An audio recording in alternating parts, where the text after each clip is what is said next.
Assalamualaikum warahmatullahi wabarakatuh. Hello everyone. Today I'd like to tell you the story about the last seed of Nusantara.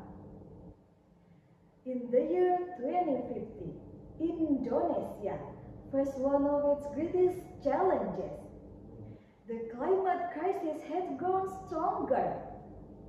Many islands were sinking, forests were disappearing, and crops that once fed millions were struggling to survive.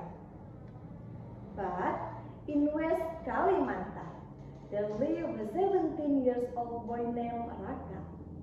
Raka was a son of a farmer, and he loved nature more than anything.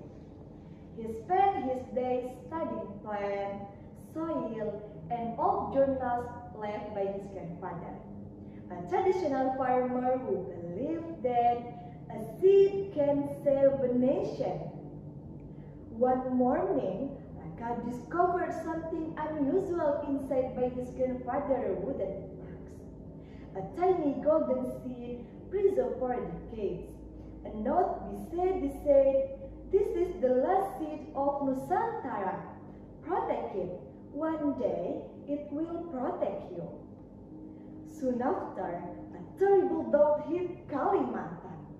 The new high technology crops of 2050 failed, one after another.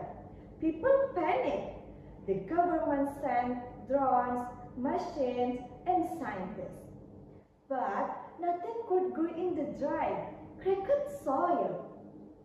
Raka looked at the golden seed in his hand.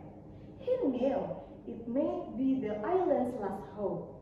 With determination, he planted it in the ground and built a small dam around it using recycled glass, bamboo fibers, and solar-powered misters.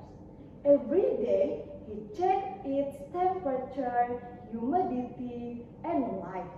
He whispered to it, just like her father used to do.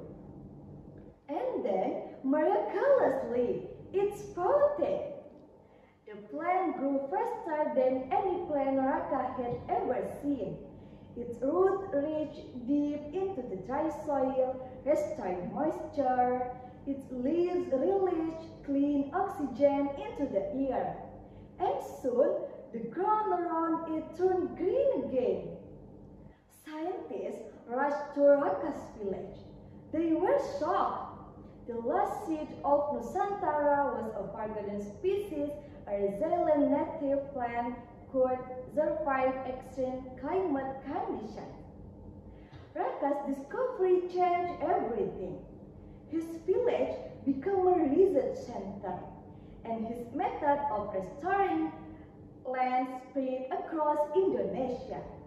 For the first time in decades, people felt hope again. Raka didn't become a hero because he had advanced technology. He became a hero because he believed that even the smallest thing, a single seed, could empower an entire generation. And as the plant grew into a massive glowing tree, people began to say, when the world was drying, the courage of one Indonesian child its bloom again. And lastly, a message from Raka is, may Indonesia continue to protect its natural wealth, preserve local seeds, and combine with technology with ancestral wisdom.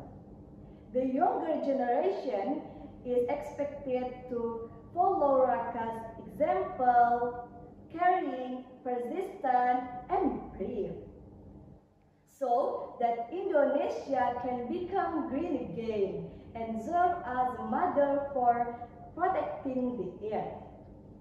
Okay guys, I am Febi Aulia saying thank you for watching and see you next time. Wassalamualaikum warahmatullahi wabarakatuh.